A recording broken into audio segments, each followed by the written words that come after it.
Tallahassee International Airport and a stretch of College Avenue are getting new honorary names today. Governor Ron DeSantis signing off on a transportation bill. It will rename part of College Avenue between the FSU campus and Monroe Street after former FSU President John Thrasher.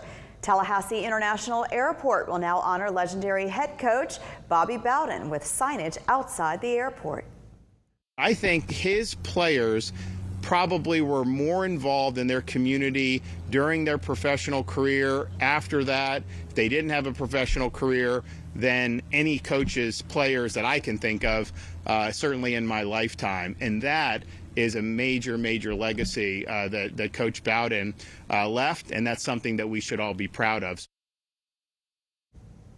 Right after today's press conference, crews started updating road signs along Capitol Circle to add Bobby Bowden's name.